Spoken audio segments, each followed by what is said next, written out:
اللهم صل على سيدنا محمد وأنزله المقعد المقرب عندك يوم القيامة. السلام عليكم ورحمة الله وبركاته. إلى حضرة النبي المصطفى رسول الله صلى الله عليه وآله وصحبه وسلم، وإلى كافة الأنبياء والمرسلين والملائكة المقربين، وإلى آله الطيبين الطاهرين وأصحابه الأكرمين والتابعين وتابعيهم، وإلى جميع أولياء الله الصالحين والشهداء والعلماء والفقهاء والمحدثين، وإلى سائر مشايخنا ومشايخ مشايخنا وأهل أسانيدنا وسلسلاتنا، وإلى أرواح أموات المسلمين وإخواننا الحاضرين والغائبين. شيء لله لهم الفاتحة. أعوذ بالله من الشيطان. الحمد لله رب العالمين الرحمن الرحيم مالك يوم الدين، إياك نعبد وإياك نستعين، اهدنا الصراط المستقيم صراط الذين أنعمت عليهم غير المغضوب عليهم ولا الضالين. آمين. بسم الله الرحمن الرحيم. نوينا التعلم والتعليم والتذكر والتذكير والنفع والانتفاع والإفادة والاستفادة والحث على التمسك بكتاب الله وسنة رسوله صلى الله عليه وآله وصحبه وسلم، والدعاء إلى الهدى والدلالة على الخير ابتغاء وجه الله ومرضاته وقربه وثوابه. اللهم أنت ربي لا إله إلا أنت، خلقتني وأنا عبدك وأنا على عهدك ووعدك ما استطعت، أعوذ بك من شر ما صنعت، أبوء لك بنعمتك علي وأبوء بذنبي فاغفر لي فإنه لا يغفر الذنوب إلا أنت. اللهم صل على سيدنا محمد وأزله المقعد المقرب عندك يوم القيامة.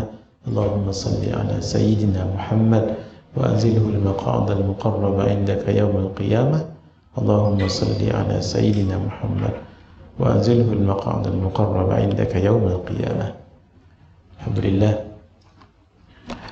malam ini kita sambung 3 lagi hadis, 40 hadis peringatan tentang kubur dan kematian. Terus saja hadis yang ke-38.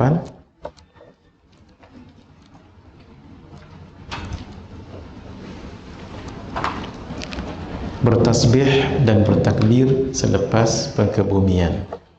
Tasbih subhanallah, nama lain tanzih subhanallah. Takbir Allahu akbar. Jadi bertasbih mengucapkan subhanallah, bertakbir mengucapkan Allahu akbar. Dua itu. Apa kesannya? Daripada Sayyidina Jabir bin Abdullah Al-Ansari berkata, bila disebut Al-Ansari, segera kita faham beliau adalah orang Madinah. Orang Madinah disebut Ansar, yang menolong, sebab mereka menolong orang-orang Muhajirin. Yang kedua, bila disebut tentang Ansar, peristiwa ini berlaku di bumi Madinah. Kalau teksnya itu disebut tentang Ansar, ia berlaku di bumi Al-Madinah. Kalau dalam peristiwa hadis riwayat menyebut tentang orang kufar, itu biasanya peristiwa itu berlaku di Makkah. Kalau dalam peristiwa itu ada menyebut tentang orang-orang munafik dan orang-orang Yahudi, maka itu berlaku di bumi Madinah. Sebab orang munafik itu berlaku di bumi Madinah. Yahudi memang mereka penduduk Madinah yang asal. 3 yang paling besar, Bani Nadir, Bani Quraidah dan Bani Qainuqa. Itu antara yang besar. Jadi kalau kita tahu sejarah, maka kita tahu menempatkan peristiwa itu di mana. Kharajna ma'a Rasulillah sallallahu alaihi wa alihi wa sahbihi wa sallam yawman ila Sa'd bin Mu'adz hina tuwfiya. Kami keluar bersama Rasulullah sallallahu alaihi wa alihi wa sahbihi wa sallam pada suatu hari menuju ke Sa'ad bin Mu'adz ketika dia meninggal dunia. Sayyidina Sa'ad bin Mu'adz ketua orang Ansar di Madinah ketika itu. Beliau masuk Islam tak lama, 6 tahun sahaja beliau sempat dalam Islam, tetapi 6 tahun yang sangat berkualiti. Beliau dikatakan berkulit gelap, hitam, dan mengambil masa juga nak kahwin. Sebab biasalah manusia. Jadi mungkin Sayyidina Sa'ad dalam pandangan wanita-wanita Madinah ketika itu kurang menarik. Akhir, ya Rasulullah, saya berminang, banyak kali kena reject. Macam mana ya Rasulullah? Nabi katakan, kamu pergi ke rumah siapa yang kamu inginkan anak gadisnya, bagi tahu, saya jamin. Rasulullah jamin. Ini tiket besar bagi Sayyidina Mu'adz, Sa'ad.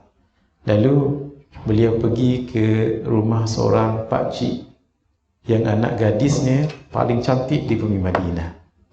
Kan ini tiket mahal ni. Pakcik, saya ada niat dihantar Rasulullah untuk mengahwini anak gadis pakcik. Setuju. Sebab Haji ni tadi ingat, Sayyidina Sa'ad wakil Rasulullah yang nak kahwin Rasulullah, bukan beliau. Terus setuju, sebab siapa tak nak jadi isteri Rasulullah sallallahu alaihi wasallam, pasti syurga. Kemudian dia explain, pakcik, sebenarnya yang nak kahwin saya, bukan Rasulullah. Apa? Itu tambahan je tu. Apa tu tak ada dalam dialog. Tak jadi. Terus tubah. Tak jadi. Sedih saya nak saat jumpa Rasulullah, nak buat macam mana? Akhirnya dialog Sayyidina Sa'ad didengar oleh anak gadis pakcik ini tadi, dan anak gadis ini sendiri katakan, wahai Abah, kalau datang daripada Rasulullah apapun pasti ada kebaikan. Saya sanggup untuk menjadi isterinya. Masya Allah. Ini barakat Rasulullah SAW. Akhirnya ayahnya akur, sebab yang nak kahwinnya anak gadis, bukan ayah. Khair, setuju. Ya Sa'ad, kamu ada duit ke nak kahwin?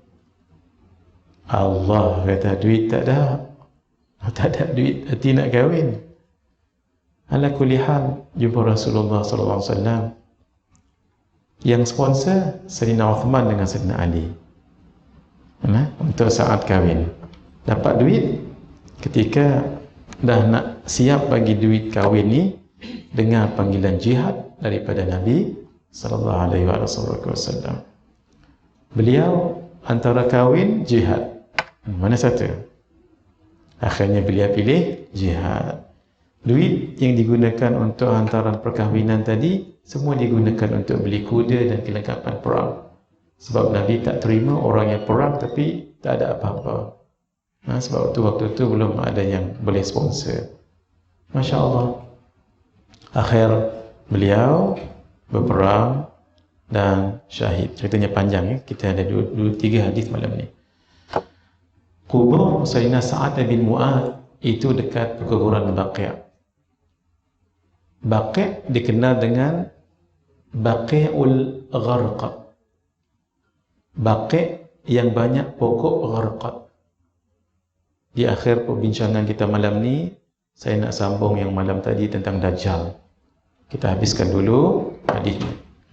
Dulu dekat Baqi' banyak pokok-pokok gharqad.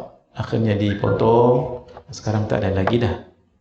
Pokok gharqad itu. Yang terbaliknya banyak dekat negara haram Israel. Sebab mereka tahu pokok inilah yang tak akan bagi tahu kepada orang Islam, Yahudi di belakang.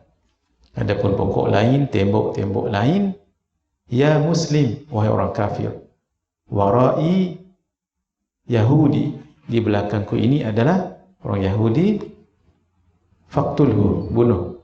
Lalu orang Islam datang dan bunuh. Kecuali illa syajaratul gharqad, kecuali pokok gharqad. Kita akan tengok nanti. Baik. Ketika beliau wafat, Arash bergegar, tiang Arash bergegar. Saya dah sebut malam semalam ataupun 2 malam lepas, makhluk yang paling besar adalah Arash. Yang besar itu pun bergegar juga, nak tunjuk hebatnya Sayyidina Sa'ad bin Mu'adh. Itu yang Nabi sebut, yang darata, himpitan kubur itu, kalaulah ada orang yang naja minhu, selamat dari naja minha, selamat daripadanya, orang itu adalah Sayyidina Sa'ad bin Mu'adh. Itu pun beliau dihimpit. Dalam hadis ni kita akan tengok.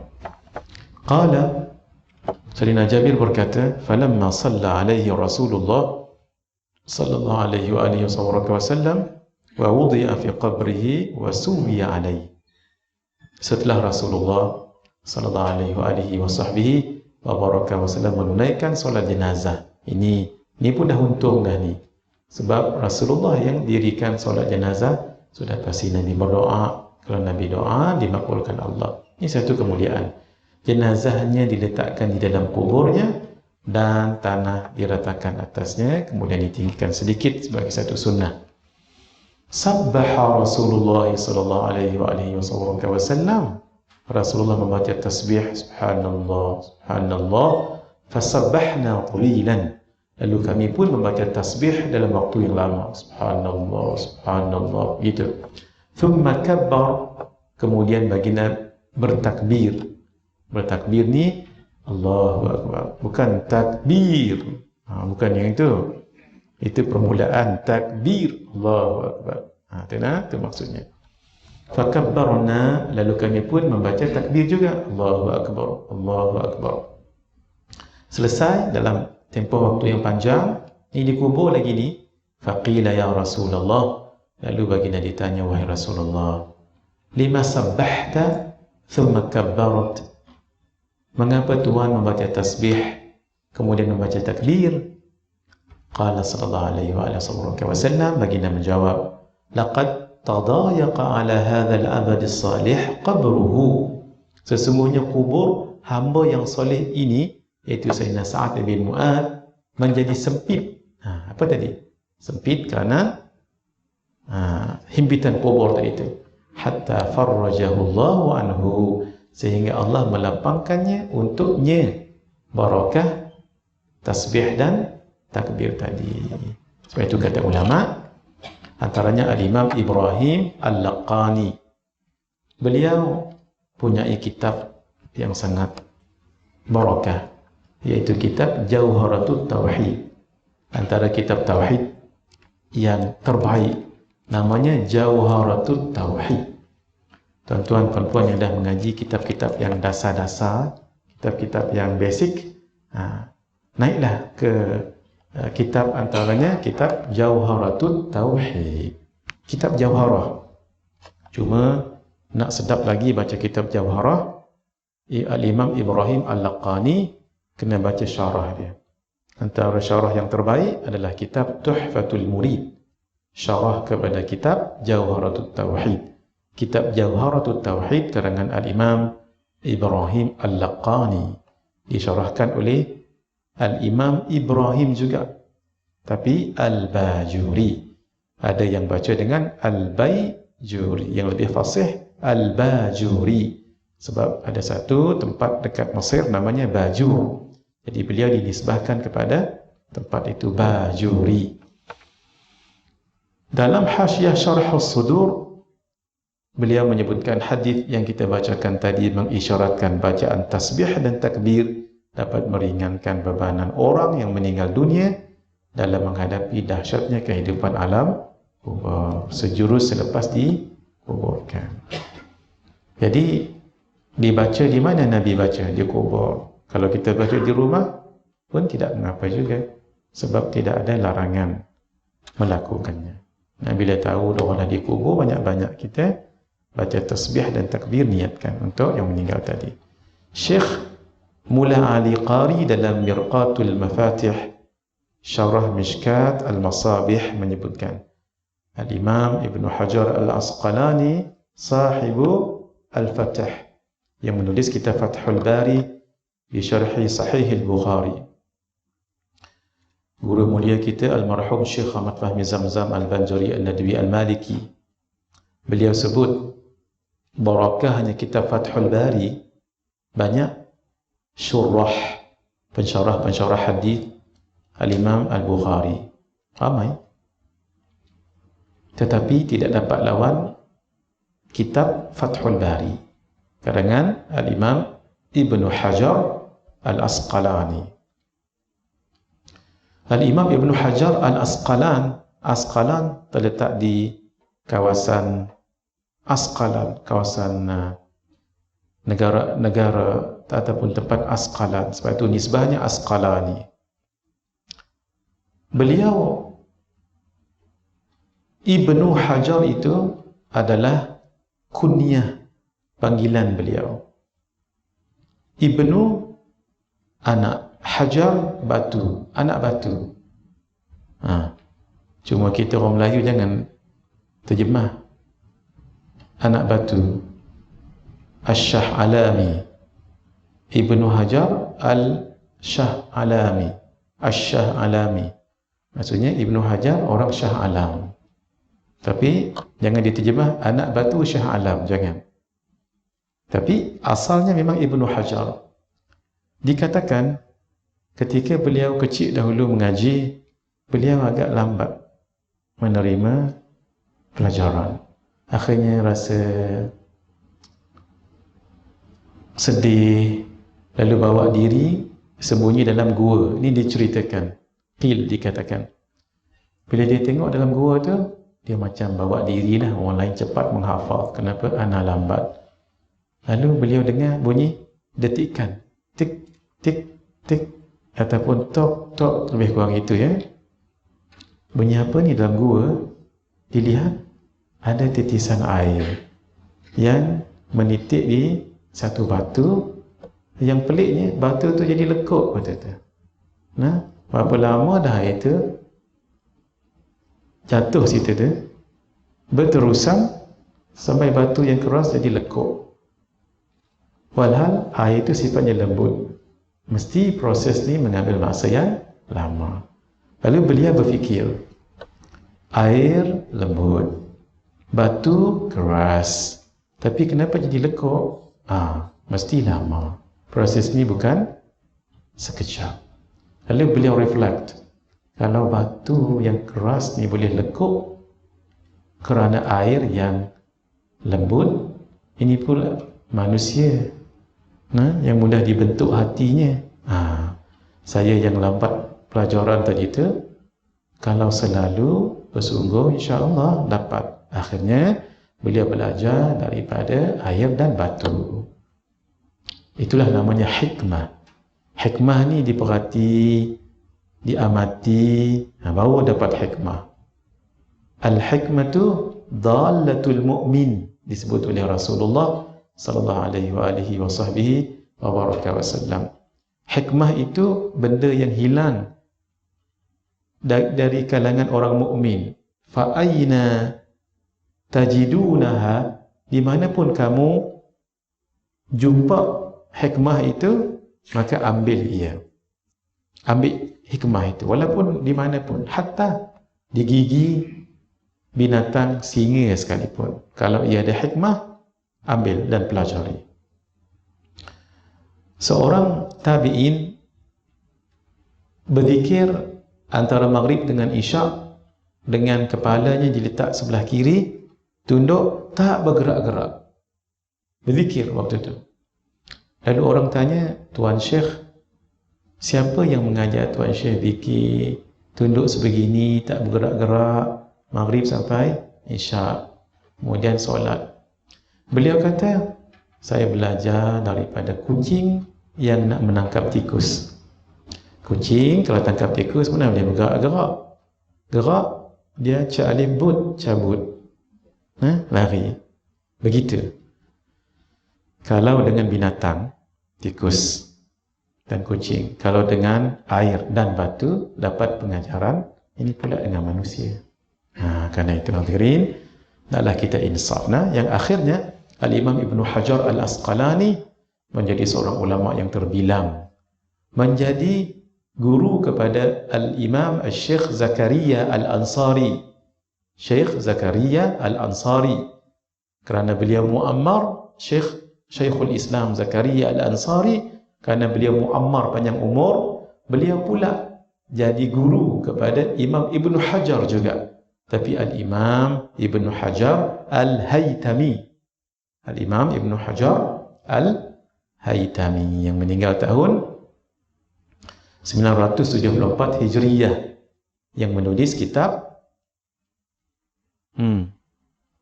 kitab Nihayatul Muhtaj Syekh Ramli As-Saghir. Kalau beliau Tuhfatul Muhtaj, syarah kepada kitab Al-Minhaj, ay Minhaju At-Talibin karangan Al-Imam An-Nawawi. Beliau mengatakan tujuan Rasulullah sallallahu alaihi wasallam membaca tasbih dan takbir untuk saat ialah supaya Allah berkenan melapangkan kuburnya. Selain itu, membaca tasbih dan takbir di kubur bertujuan untuk memohon dihindarkan kemurkaan Allah. Lalu kata ulama, tidak salah untuk kita gabungkan dengan al-baqiyatu as-salihat. Kalau di sini kan subhanallah, subhanallah, subhanallah, Allahu akbar, Allahu akbar, Allahu akbar. Ni kalau zahir hadis ni. Kata ulama, tak apa kita jalinkan supaya menjadi al-baqiyatu as-salihat. Subhanallah walhamdulillah wa la ilaha illallah wallahu akbar subhanallah. Itu yang jadi zikir munajat akhirnya.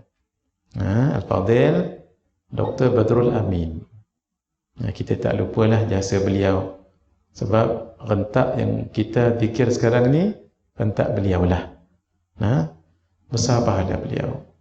Waktu saya belajar di UIA, beliau dah mengajar di UIA. Besar jasa beliau. Cuma satu, untuk istighfar, biar kita berhenti di tempat yang betul. Tak ada kena-mengena dengan yang kita nak cerita ni. Sebab saya nak cerita istighfar sedikit. Yang kita cerita tasbih dengan takbir. Tapi kalau zikir munajat, bila kita baca istighfar, biar berhenti di tempat yang betul. Berhentinya Astaghfirullahalazim alladzi la ilaha illahu. Situ berhenti. Barulah Al-Hayyal Qayyuma wa atubu ilaih. Boleh. Atau Al-Hayyul Qayyumu wa atubu ilaih. Boleh. Dua-dua boleh. Yang paling fasih, yang lebih tepat, Al-Hayyal Qayyuma wa atubu ilaih. Sebab dia jadi na'at maqtu'. Na'at yang terpotong. Di asal, kalau disambung, Astaghfirullahalazim Al-Hayya Al-Qayyuma. Tapi ia terpotong dengan Alladzi la ilaha illahu. Ini saya dah syarah kat sini dulu ni. Jadi dia jadi na'at maqtu'. Kalau dia bersambung, dia akan jadi Astaghfirullahalazim. Jadi sifat ataupun na'at pertama. Al-Hayya, na'at kedua. Sifat kedua, Al-Qayyuma, yang ketiga. Begitu. Tapi dia terpotong dengan Alladzi la ilaha illahu. Tapi kalau nak baca Al-Hayyu Al-Qayyumu, boleh. Dia jadi isti'naf. Al-isti'naf, ayat baru. Kenapa? Astaghfirullahalazim, ayat satu ayat. Alladzi la ilaha illahu, satu ayat. Itu maksudnya isti'naf. Isti'naf ayat baru. Barulah Al-Hayyu Al-Qayyumu, ayat baru. Bila ayat baru, Al-Hayyu, dia menjadi khabar. Al-Qayyumu, dia jadi na'at kepada khabar tadi. Jadi, mana mubtada'? Mubtada'nya adalah mahdhuf. Tak nampak di situ. Dia asalnya Astaghfirullahalazim alladzi la ilaha illahu huwal hayyu. Ada huwa kat situ. Tapi huwa tu mahdhuf, tidak dinampakkan. Jadi huwa al-qayyum. Huwa jadi mubtada' mahdhuf. maka khabar Al-Hayyu Al-Qayyum. Harap ustaz-ustazah yang ikut pengajian ni boleh explain lah kepada yang mungkin tidak faham sangat apa yang saya sebutkan tadi.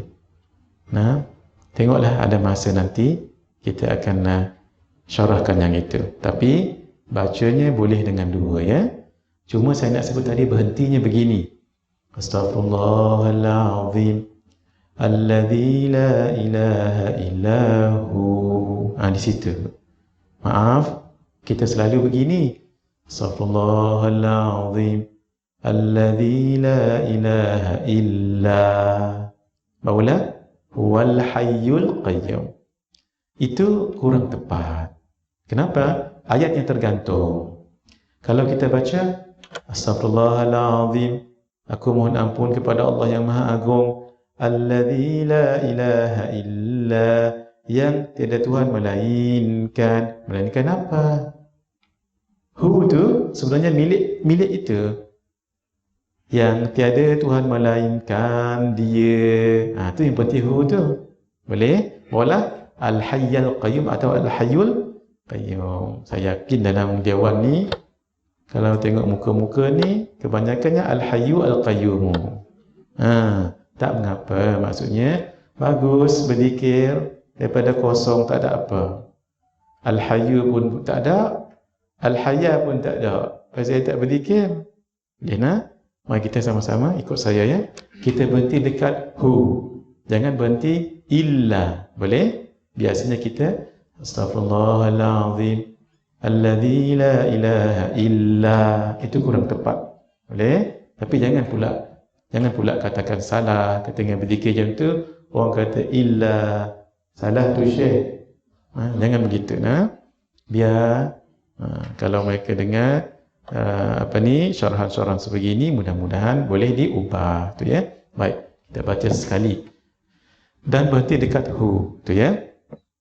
1, 2, 3. Astaghfirullahalazim alladzi la ilaha illahu al-hayyul qayyum wa atubu ilaihi. Saya meraihkan tuan-tuan ni sebenarnya. Kalau saya sendiri, saya tak guna Al-Hayyu.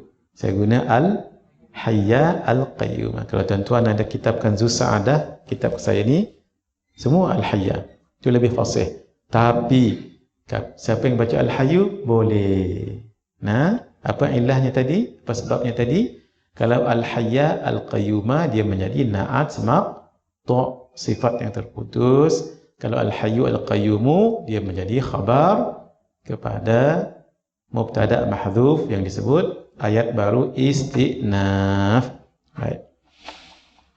Mari kita tengok hadis yang seterusnya, hadis yang ke-39. Surah Al-Mulk menjadi penghalang dan penyelamat orang yang membacanya daripada azab kubur. Hafalkan tuan-tuan ya. Saya yakin ramai dah hafaz. Daripada Sayyidina Ibnu Abbas radhiyallahu ta'ala anhuma berkata, daraba ba'du ashabin nabiyyi sallallahu alaihi wa sallam khiba'ahu ala qabrin. Sebahagian sahabat Nabi sallallahu alaihi wa sallam menggali tanah untuk mendirikan khemah di atas kubur. Wa huwa la yahsibu annahu qabrun. Dalam keadaan dia tidak menyangka ia adalah kubur, tak tahu tu kubur yang digali itu. Maksudnya kubur tu di bawah.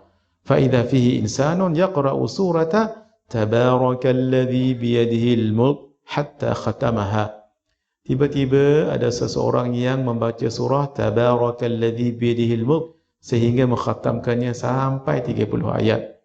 Terkejut dia. Fa atan nabiyya sallallahu alaihi wa sallam. Lalu dia datang kepada Nabi sallallahu alaihi wasallam faqala, lalu dia berkata, ya Rasulullah, wahai Rasulullah, inni darabtu khibai ala qabrin, sesungguhnya aku menggali tanah untuk mendirikan kemahku di atas sebuah kubur, wa ana la ahsibu annahu qabrun, Saya tak sangka kata ia adalah kubur. Fa idza fihi insanun yaqra'u surata tabarakal mulk hatta khatamaha. Tiba-tiba ada seseorang yang membaca surah Tabarak al-Mulk sehingga mengkhatamkannya. Dalam kubur itulah. Ya, surah itu dalam kubur. Faqala Rasulullah sallallahu alaihi wasallam, baginda pun bersabda, hiyal mani'ah. Ia surah Al-Mulk adalah penghalang daripada disiksa di dalam kubur. Wahyal munjiyah tunjihi min adzabil qabr. Ia adalah penyelamat yang menyelamatkannya, pembacanya daripada azab kubur. Ni jelas-jelas dah hadis ni. Jelas-jelas dah. Jangan tak baca. Kalau 2-3 hari ni, kalau sebelum nak tidur, baca Tabarak 5 ayat je. Masuk ayat yang ke-6 dia bertukar. Bismikallahumma ahya wa amut. Pasal dah banyak makan bubur lambuk tadi kan. Dengan air kedondong asam boy. Jadi mata pun berlipat-lipat.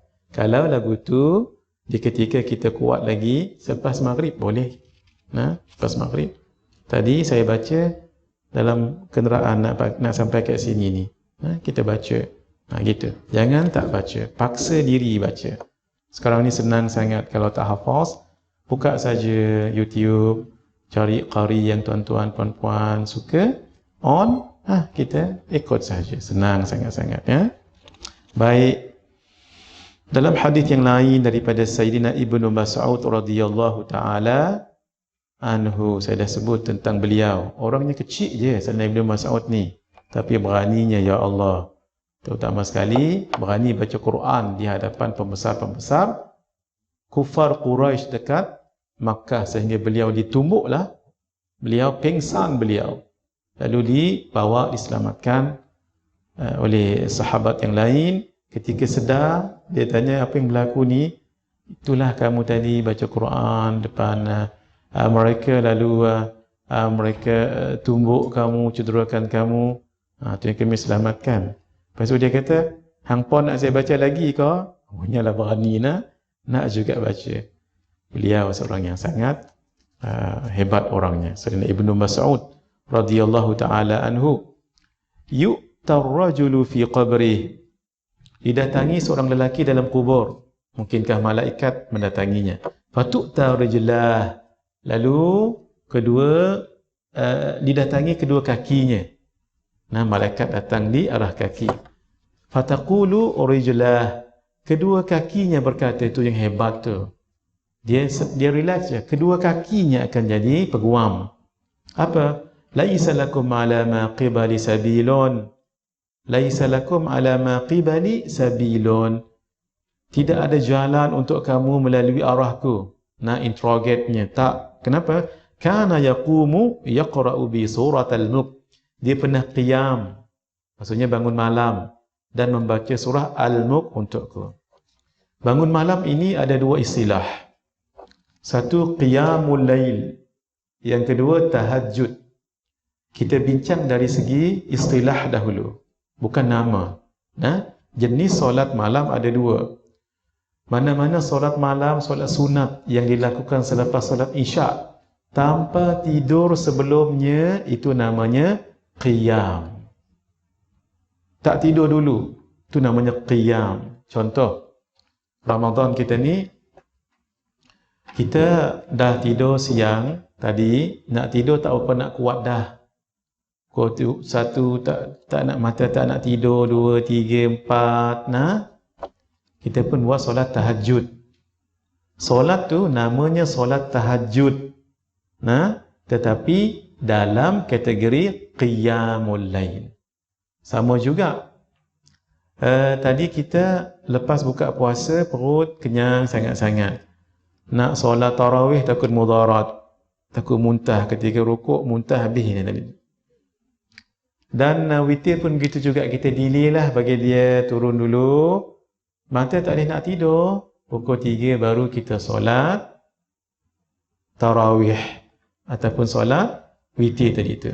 Nah, solat tarawih tu namanya tarawih, witir namanya witir, tapi dalam kategori qiyamul lail. Kenapa? Sebab tak tidur dulu sebelumnya. Boleh? Ni kita cerita dari segi jenis. Jenisnya yang membezakannya tidur ke tak tidur dulu. Nama tetap sama.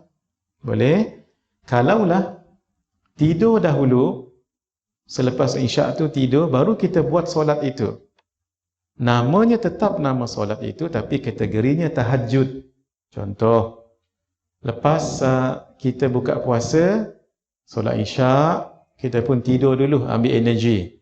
Pukul 3 pagi, pukul 4, baru kita solat tarawih. Solat tadi namanya solat tarawih, tapi dalam kategori tahajud. Boleh? Nah, istilah tadi itu. Kumpulan solat tadi.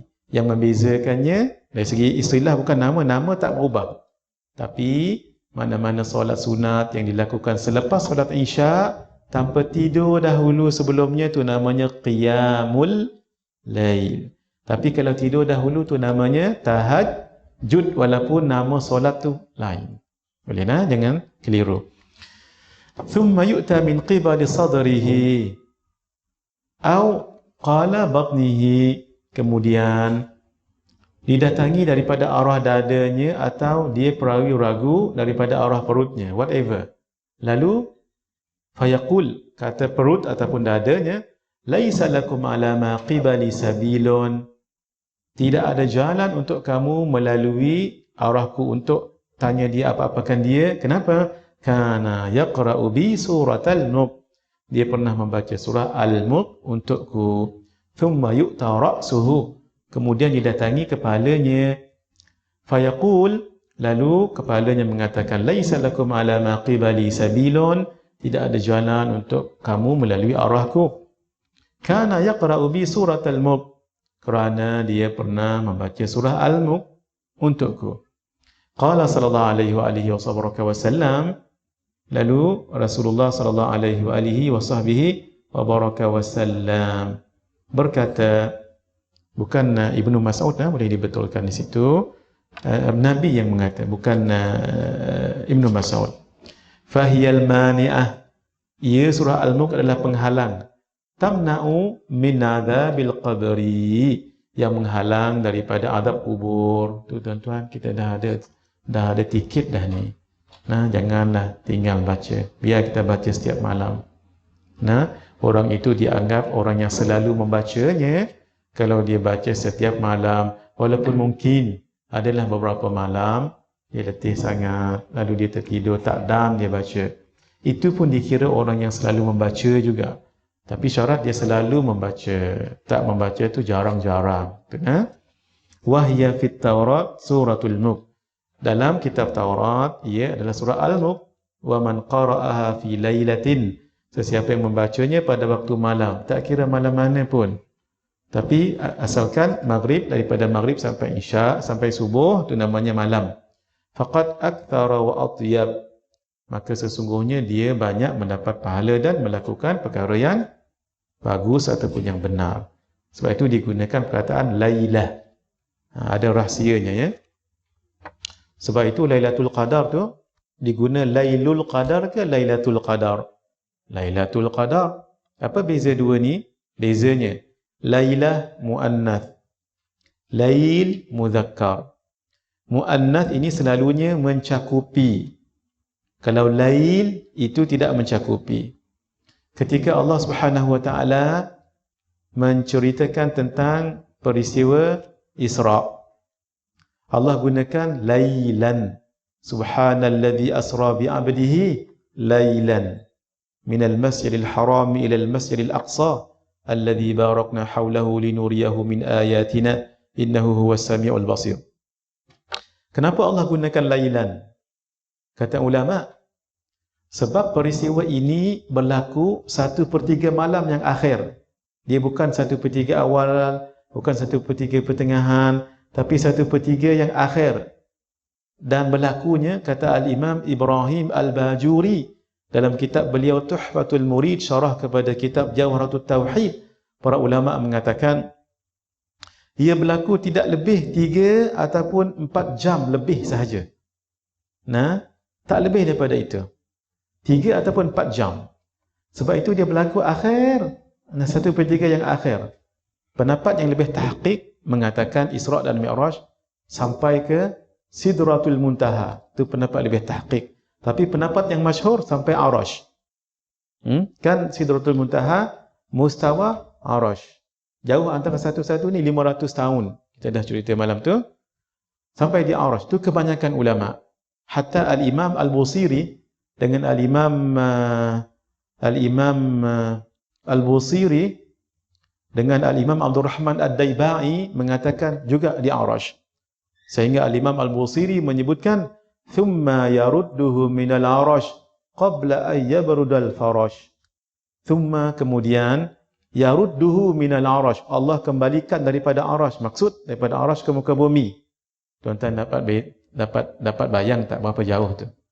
Setiap lapisan tu, langit pertama ke langit kedua 500 tahun, 2 ke 3 500 tahun, 3 ke 4 500, 500, berapa ratus tu? Cuba ya. 1 dengan 2 500. Tolong saya mak ajar Tolong. Matematik selalu tak ni. Boleh? Doktor pun tolong.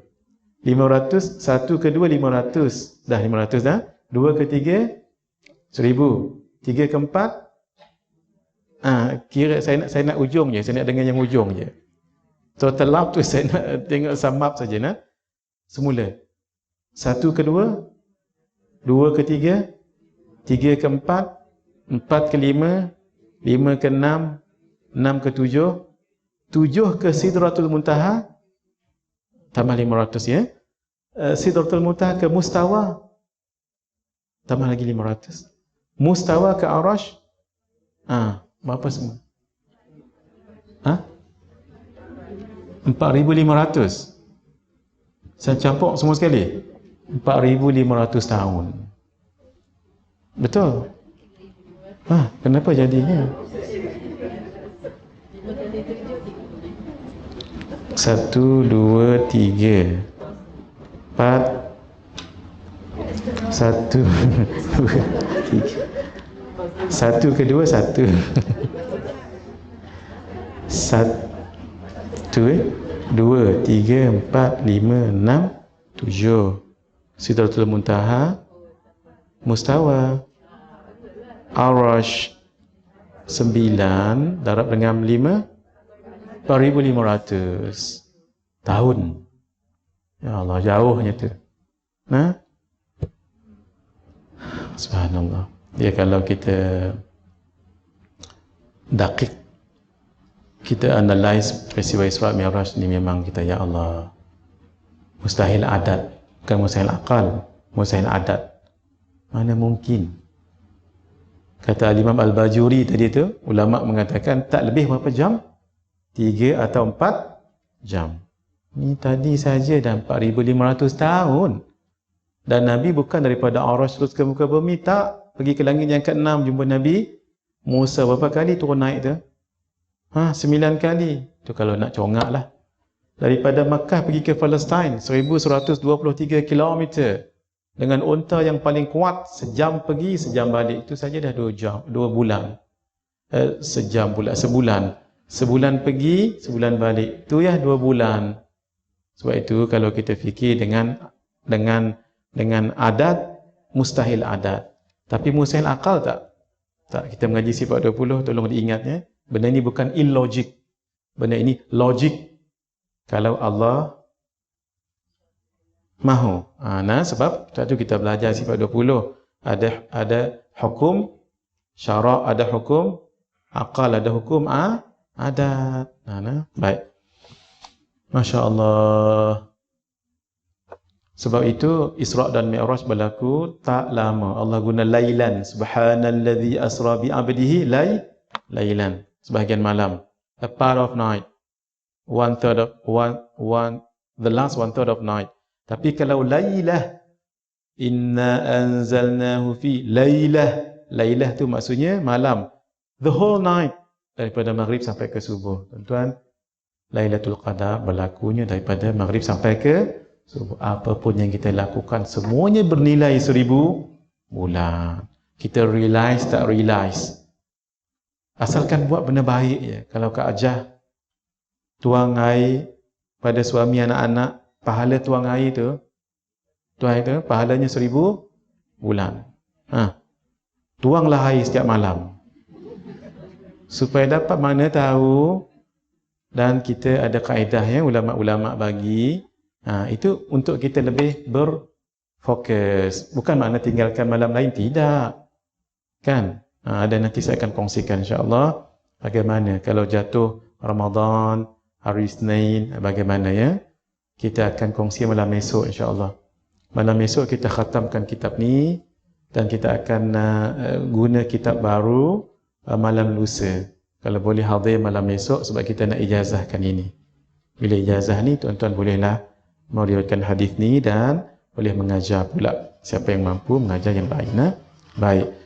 Seolah-olah Allah nak bagi tahu, ya umat Muhammad, punyalah panjang Lailatul Qadar ni daripada maghrib sampai ke subuh. Mintalah apa pun. Kita dah kongsi dah amalan-amalan dulu kan. Jangan tinggal. Saya nak tambah lagi, nak malam ini tambahkan lagi amalan. Apa dia? Nanti buka Al-Wirdul Latif. Al-Wirdul Latif di belakang itu subhanallah adada ma khalaqa fis sama, subhanallah adada ma khalaqa fil ard, subhanallah adada ma baina dhalik, subhanallah adada ma huwa khaliq. Tu kalau nak syarah panjang tu. Ya Allah, sekali kami sebut subhanallah, bagilah pahala adada ma khalaqa fis sama, apa yang ada di langit, apa yang ada di bumi dan seterusnya. Saya sebenarnya nak cerita tentang Dajjal. Saya tak tahu cukup tak cukup malam ni. Kecuali kita berhenti pukul 11. Pukul 12.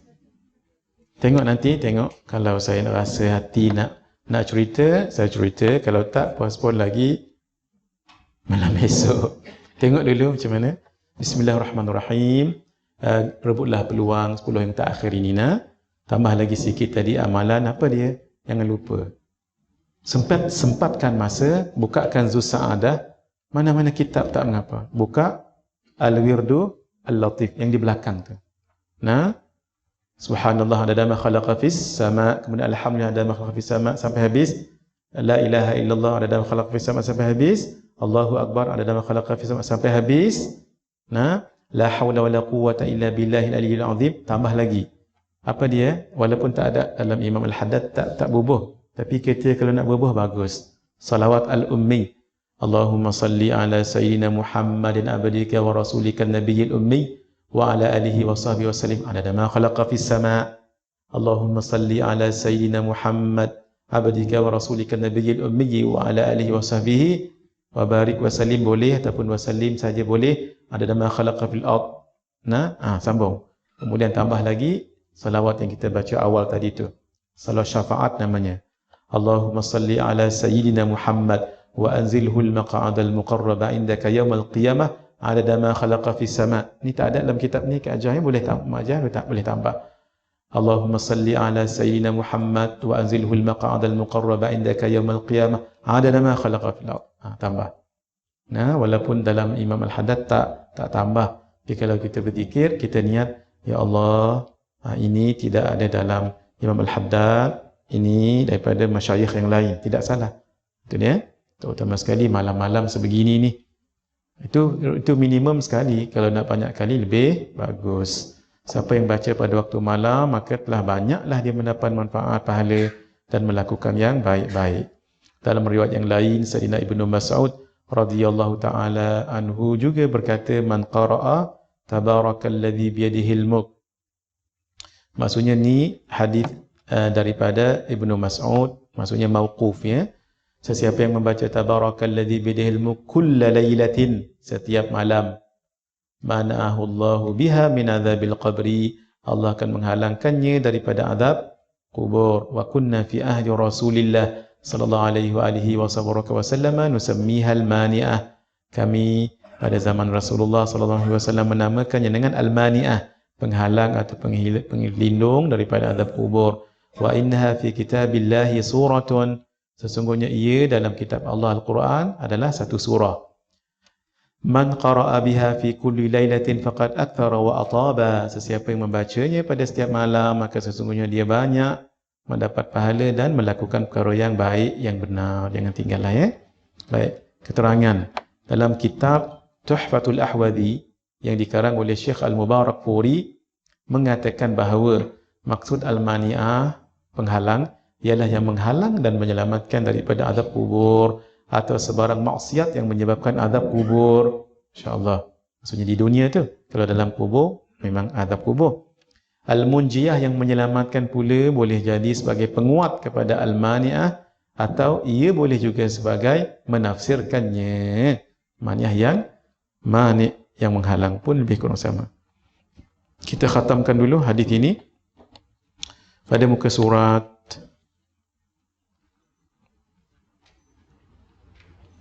83. Ibadah termasuk solat, puasa dan zakat serta amalan kebaikan seperti sedekah, silaturahim, amar ma'ruf, bukan amal ma'ruf ya, amar ma'ruf, dan budi baiknya kepada manusia menjadi pembela di dalam kubur. Daripada Sayyidina Abu Hurairah radhiyallahu taala anhu, daripada Nabi sallallahu alaihi wa alihi wa sahbihi wa baraka wa sallama bersabda, innal mayyita idza wudi'a fi qabrih, sesungguhnya mayat apabila diletakkan dalam kuburnya, innahu yasma'u khafqa ni'alihim hina yuwalluna anhu, sesungguhnya mayat tadi mendengar suara selipar mereka, iaitu orang yang menghantarnya ke kubur ketika mereka balik semula, meninggalkannya di kubur, balik ke rumah masing-masing. Fa in kana mu'minan, jika dia seorang yang beriman, kanatis salatu 'inda ra'si, solatnya berada di kepalanya. Masya-Allah. Wa kana siyamu an yamini, puasanya berada di kanannya, dia macam bodyguard. Wa kanatiz zakatu an shimali, zakatnya berada di kirinya. Apa kita nak takut? Ada pengawal ni. Wa kana fi'lul khairati minas sadaqah was-sila wal ma'ruf wal ihsan ila an-nas 'inda rajulaihi. Zakatnya berada di kirinya sudah, amal kebaikannya termasuk sedekah, silaturahim, amar ma'ruf sebenarnya, dan budi baiknya kepada manusia berada di kedua kakinya. Masya-Allah. Fayu'ta min qibali ra'sihi, lalu dia didatangi malaikat daripada arah kepalanya. Fataqulus salah, tengok tuan-tuan, solatnya berkata, dia relax je, ma qibali madkhal, tidak ada jalan daripada arahku. Thumma yu'ta an yamini, kemudian dia didatangi malaikat daripada arah kanannya. Fayaqulus siyam ma qibali madkhal, tidak ada jalan arahku. Masya-Allah. Fayaqulus siyam ma qibali madkhal, kata siyam, puasa,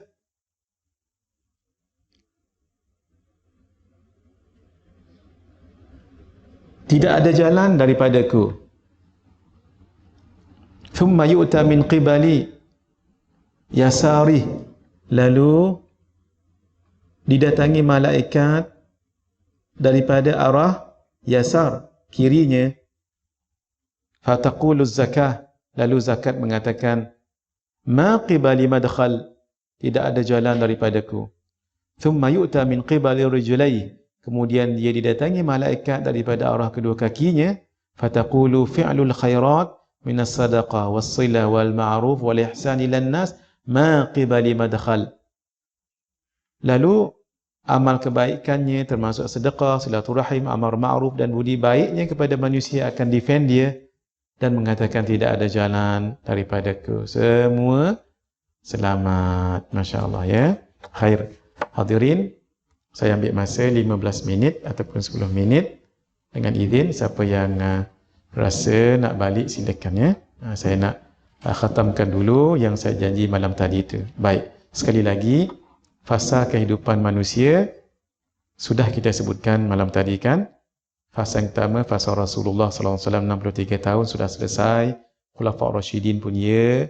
Dinasti pun sudah. Kita sekarang khilafah nanti. Kita memang sangat menginginkan zaman khilafah. Tetapi kena melalui zaman Dajjal dahulu.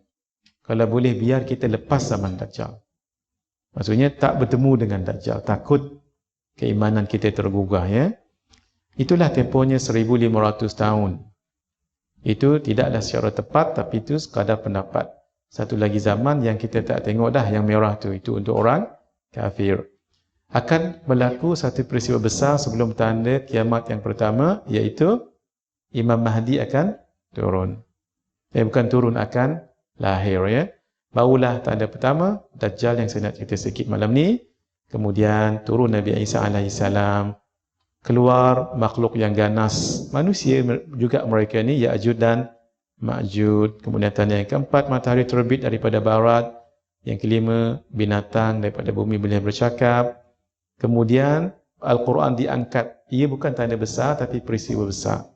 Kemudian Kaabah diruntuhkan oleh orang Habasyi. Dukhan 40 hari 40 malam. Tanda yang ketujuh, angin lembut. Itulah tanda last. Orang Islam semua mati ketika itu. Orang kafir masih bertahan. Barulah tanda yang ke-8, gempa bumi di timur, 9 di barat, dan 10 api besar akan menghalau manusia daripada Aden, Yaman, sampai ke Damsyik atas tu. Meninggal orang kafir ketika itu. 3 ni kita tak tengok. Sebagai tanda Allah kasih dan sayang pada umat. Ya, supaya jangan keluh kesah melihat tanda-tanda begini sangat menakutkan. Baik, Dajjal malam tadi kita cerita tak habis. Dikatakan berada di Laut Arab, iaitu Laut Yaman bawah tu, Teluk Aden. Nah, di sinilah.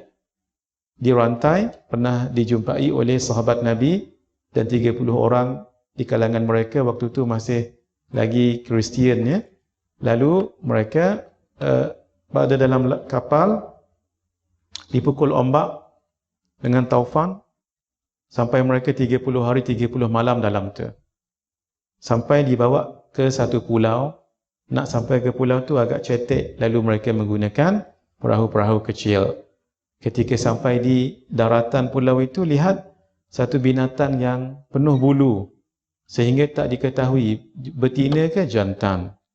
Ditanya, siapa kamu? Yang pelik cakap Arab ya. Bila dia belajar Nahu tak tahu. Ana jassasah, akulah jassasah. Ditanya lagi, apa keadaan kamu? Macam marah jugalah jassasah ni. Terus dipotong cakap, pergilah kamu ke dalam sana sebab ada orang yang nak jumpa dengan kamu. Itu ialah yang nanti namanya Dajjal. Mereka pun cepat-cepat pergi sebab takut ni jin betina. Akhirnya sampai ke satu tempat seperti gua, dilihat ada makhluk yang besar berada di pintu gua tapi dekat dinding dalam keadaan terbelenggu begini. Sayyidina Umamah tunjuk dengan Nabi begini. Tangan begini dan dirantai keseluruhannya. Dirantai itu atas perintah Nabi Sulaiman alaihissalam. Sebab Dajjal sudah ada sejak zaman Nabi Sulaiman alaihissalam. Macam mana sampai ke pulau tu wallahu a'lam bissawab. Kemudian ditengok, siapa kamu? Lalu kata orang ini, kama taraun, seperti mana kamu lihat. Dia tak bagi tahu dia siapa. Nanti lastly dia bagi tahu. Kama taraun, seperti mana kamu lihat. Tak, dan mereka tanya, terus orang ini tanya, apa yang berlaku di Nakhlah Baisan, kebun kurma Baisan, kebun kurma yang paling besar di tanah Arab ataupun di Syam ketika itu, paling besar. Kamu tanya pasal apa? Pasal pokok kurmanya. Masih berbuah ataupun belum? Masih. Satu hari nanti ia tidak akan berbuah lagi dan tidak ada pokok lagi. Realitinya sekarang makin mengecil. Bagaimana dengan ma tabariyah, tasik tabariyah? Ada tak lagi air dalam tu? Ada. Tasik ini jadi rebutan 3 buah negara. Negara Haram Israel, Jordan dengan Syria. Nanti saya tunjukkan. Kata orang ini nanti, orang ini kata nanti tidak akan ada lagi air itu. Nah katanya dalamnya 60 meter asalnya. Sekarang dah makin mengurang. Bagaimana ain Zughar, mata air Zughar, dia daripada sungai Tabariyah tadi juga ada, Tasik Tabariyah juga di situ. Bagaimana? Airnya masih ada? Naam, masih ada lagi. Pernah ada tak seorang pemuda diutuskan kepada bangsa Arab? Ya? Kamu beriman tak beriman? Ada beriman, ada tidak. Ketika berperang, dia menang ke kalah? Selalu menang. Nah, Dajjal bagus juga, dia kata apa? Berimanlah dengan dia. Bagus juga Dajjal itu. Nah. Berimanlah dengan dia. Dia nak bagi tahu. Itu signal dia akan keluar. Sebenarnya Dajjal nak tahu. Dia dah lama diikat ke, dia akan keluar ke tak keluar lagi. Itu yang tanya 4 soalan ni. Kesimpulan, tak keluar lagi. Itu kesimpulan dia. Nah. Tapi akhirnya dia bagi tahu, Annal Masihud Dajjal. Aku adalah Al-Masih Ad-Dajjal. Malam tadi saya dah cerita apa maksud Al-Masih. Nah, nanti, ni di pulau, kawasan ini. Mana pulau kat sini? Ada satu pulau kat situ. Wallahualam bisawab. Tapi itu kita tak berani secara pasti. Ya. Inilah dia kebun kurma Baisan. Menjadi rebutan. Ini berada di dalam wilayah Tanah Haram Israel. Tapi inilah the Sea of Galilee. Ini. Sempat pergi tak itu doktor dengan Mak Ajah? Tak sempat. Kalau sempat tu bagus juga supaya bila kita cerita macam ni kita nampak ni yang dicerita supaya kita jadi bertambah yakin. Ini kebun kurma Baisan. Dia makin sedikit. Nah, tengok tuan-tuan, makin sedikit. Dikatakan ni yang belakang sana tu. Jadi mereka nak tebang pokok tu atas alasan nak kata pelihara ada macam ketemadunan whatever situ. Ini Tasik Tabariyah yang airnya dulu penuh. Tapi pada tahun 2016 seorang juru kamera warga Yahudi telah merakam gambar daripada udara kemunculan sebuah pulau kecil di tengah-tengah Tasik Tabariyah. Apa maksudnya tu? Kalau Tasik dah muncul maksudnya apa? Air semakin berkurangan. Ini level air dulu. Yang sekarang makin surut. Tetapi nanti zaman Ya'jud Ma'jud kering kontang. Setitik air pun tak ada kat sini. Sebab diminum oleh Ya'jud dan Ma'jud. Itu lagi dahsyat. Baik. Setelah di sini, dia akan keluar ke Iran. Satu tempat namanya Khurasan. Di situ ada perkampungan Yahudi di situ.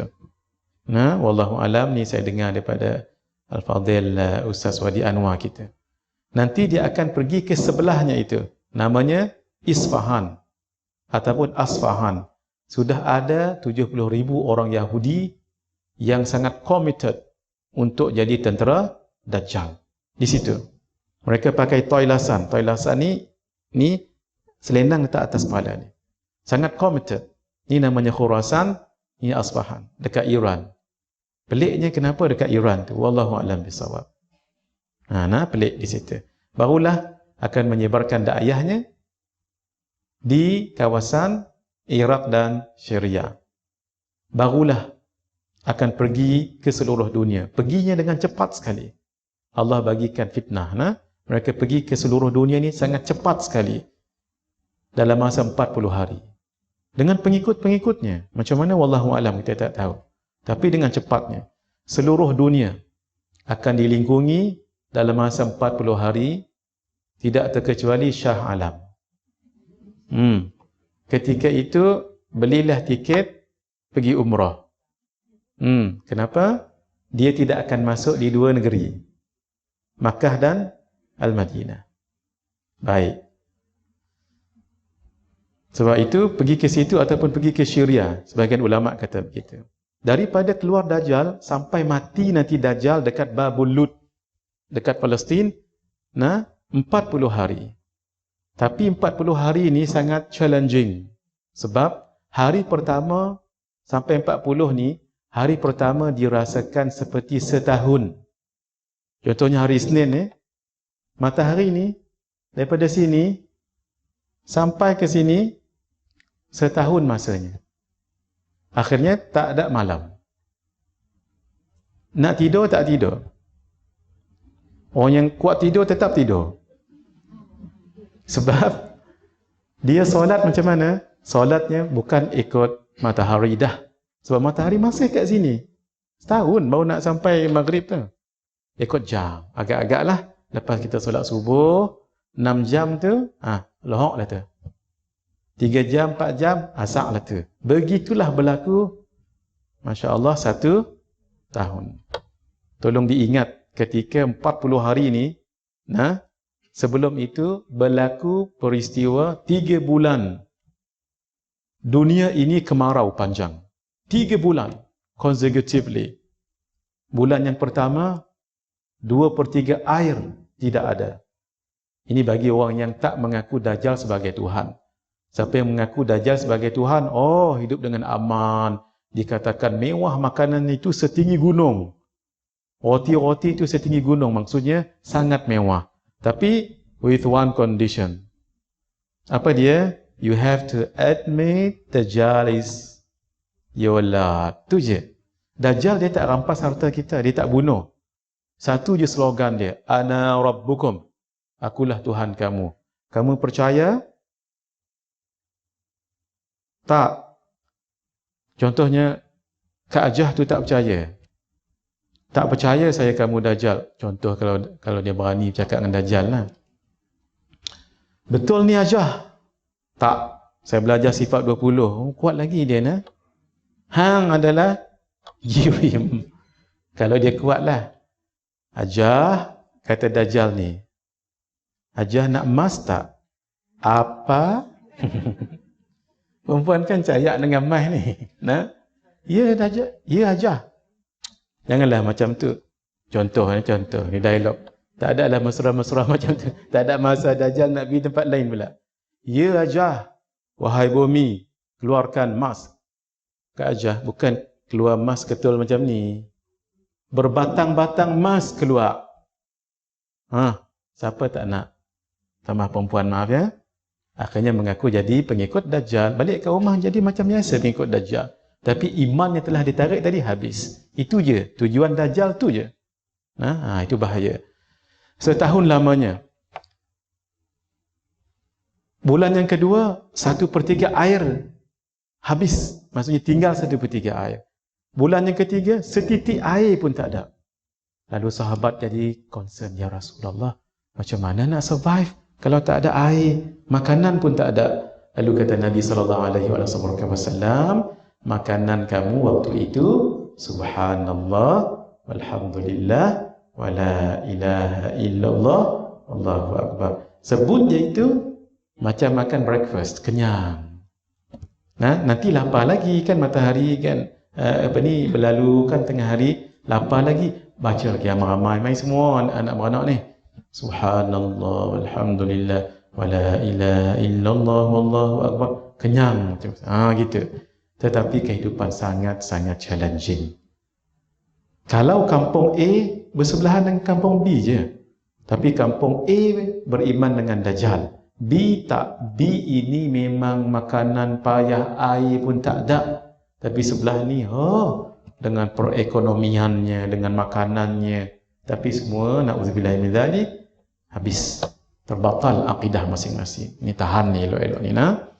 Hari yang kedua, lamanya seperti 1 bulan. Hari yang ketiga, lamanya seperti 1 minggu. Barulah yang keempat onwards, macam hari-hari biasa 24 jam. Sebab itu walaupun 40 hari, tapi ia setahun. Berapa puluh hari? Congaklah sendiri. Walaupun 40 hari, tapi hari pertama tu seperti setahun. Yang kedua sebulan. Yang ketiga seminggu. Campur sendiri. Campur 26 hari lagi. Itu baik. Dajjal tadi, dia nak cuba masuk ke Madinah, Makkah. Tak boleh. Tak boleh dia. Lalu, dia berada di kawasan Batu Merah. dekat persimpangan Sabikhah, dan dikatakan ia akan berada di satu bukit. Nama bukit itu Jabal Habasyi. Nah, nama bukit itu dikatakan bukit garam, dikatakan. Lalu dia nak masuk ke bumi Madinah. Dalam hadis menyebut ada 7 pintu nak masuk bumi Madinah. Subhanallah. Nah, memang sekarang memang ada 7 pintu masuk situ. Nabi sebut itu macam mana tu? Walhal belum datang lagi Madinah moden. Itu namanya mukjizat. Nah, ala kulli babin malakani. Setiap pintu ni 1, 2, 3, 4, 5, 6, 7. Setiap satu tu ada 2 malaikat yang jaga. Maksudnya 17, maksudnya 14 malaikat. Lalu give up dia. Akhir dia pergi ke satu bukit yang namanya Jabal Habasyi tadi itu. Jauhnya 7 kilometer daripada Masjid Nabawi. Nah, nanti Dajjal akan tunjuk di situ saja. Itu adalah Masjid Ahmad. Yang berwarna putih-putih itu adalah Masjid Ahmad. Memang Masjid Nabawi warna putih. Nah, tapi tak boleh nak masuk, tunjuk saja. Itu nah, ini Masjid An-Nabawi. Untuk lebih jelasnya begini. Ini Bukit Habasyi, jauhnya 7 kilometer. Ini berada di atas bukit tu. Ni, Bukit Habasyi tu dah ada sekarang. Daripada bukit ni nak pergi ke sana 7 kilometer. Ini cerita akhir zaman, dah ada nyata-nyata sekarang ini. Tunggu nak terjadi je. Inilah bukit dia. Bukit Jabal Habasyi. Nah, kalau zoom daripada atas, beginilah atasnya, begini. Dah dibina katanya kompleks apa, tak tahu ada ke? Nah, sampai orang kata bukit ini bukit Dajjal. Wallahu alam, tak pasti kita ya, tak pasti. Baik, ini namanya Jabal Habasyi. Lalu dia dah give up tu yang dia pergi ke Palestin. Sebab di sini Imam Mahdi dan tentera-tenteranya berlawan. Lawan-lawan 3 kali kalah. Akhirnya mereka sembunyi dalam masjid. Dikepung oleh Dajjal di luar itu. Nah, lalu Imam Mahdi mohon kepada Allah semoga didatangkan pertolongan. Allah turunkan Nabi Isa daripada langit yang kedua, diapit oleh 2 orang malaikat, dan baginda akan turun sambil memegang 2 sayap ni. Nah, turunnya di mana? Turunnya dekat Syria. Dekat sini. Masjid Umawi ini dekat menara ni. Dia menara kat situ tu. Situ menaranya, menara putih sebelah timur. Nah, ini menaranya ini. Di sini menaranya. Turun dekat situ, barulah selepas Zuhur Nabi Isa pergi ke Baitul Maqdis. Naik apa tu wallahu alam. Sampai di situ waktu subuh. Maka ketika Imam Mahdi nak mengimami solat, ada orang di sebelah belakang kata, Nabi Isa mai. Kenapa mereka tahu tu Nabi Isa? Sebab mereka baca hadis yang kita cerita ni. Ni cuma cerita hadis ni, saya rumuskan sahaja. Lalu Imam Mahdi pun nak undur, ditahan bahunya oleh Nabi Isa. Taqaddam, silakan kamu ke hadapan sebab iqamah ini diiqamahkan untuk kamu. Itulah kemuliaan Imam Mahdi, sebab mengimami Nabi kan mulia tu. Masya Allah. Nah, akhirnya Imam Mahdi menyerahkan kekuasaan khalifah, bukan raja, khalifah ketika itu dipimpin oleh Nabi Isa alaihissalam. Lepas solat, lebih kurang dalam 1 jam 45 minit, masuk waktu syuruk. 3 jam selepas itu, barulah bila keluar daripada masjid itu, di depan tu ada apa? Ada tentera Dajjal tadi. Dajjal dengan 70,000 orang tadi itu. Ketika Dajjal tengok Nabi Isa, takut Dajjal. Sebab Dajjal tahu Nabi Isa lah yang akan boleh membunuhnya. Lalu dia pura-pura lagu ni. Wahai Nabi Isa dan semua, mainlah kita solat. Solat Zuhur. Nampak sangat tak tahu waktu solat. 3 jam daripada waktu tu pukul 7 lah, pukul 10 nak solat Zuhur. Kan solat Zuhur pukul 12. Nampak sangat. Nabi Isa tahu. Ini adalah tipu daya. Akhirnya lari dia. Lari dekat mana? Dekat satu tempat namanya Babul Lud. Babul Lut dekat Baitul Maqdis, lalu dibunuh oleh Nabi Isa di situ. Nah, inilah namanya Lut. Memang dah ada dah tempat ni. Tu yang kata ni, kita sebenarnya menuju ke situ je. Cuma sempat tak sempat masa kita. Kalau kita tak sempat, ceritakan ini pada anak-anak. Kalau anak-anak tak sempat, ceritakan pada cucu dan seterusnya. Ini Babul Lut, tempat Nabi Isa membunuh Dajjal. Ni antara kota Babul Lut ni antara tanda dia. Tapi bukan dibunuh kawasan ni, di mana wallahu alam. Tapi ini tanda kota tadi tu Babul Lut. Tapi dibunuh dalam kawasan Babul Lut. Kemudian barulah Imam Mahdi dan Nabi Isa, tentera-tentera, mereka membunuh semua orang Yahudi, termasuk orang Nasrani, kecuali orang Nasrani yang masuk Islam. Semua pokok-pokok bagi tahu di belakang saya ada Yahudi, faqtulhu, bunuh, kecuali pokok ni lah. Ni nama pokok ni, pokok Gharqad ni. Jangan pula marah dengan pokok ni. Hang yang tolong Yahudi dah, apa salah dia?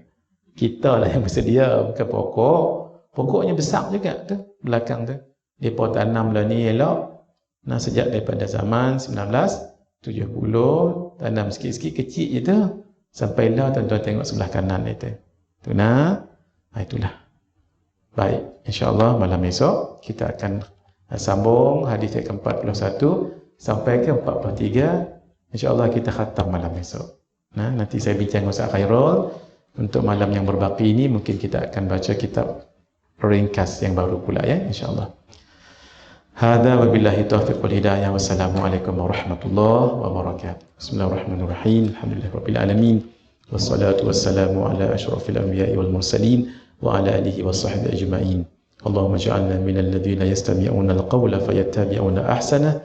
Sallallahu ta'ala wa sallama ala sayyidina Muhammad wa ala alihi wa sahbihi ajma'in. Walhamdulillahirabbil alamin. Bisirril Fatihah.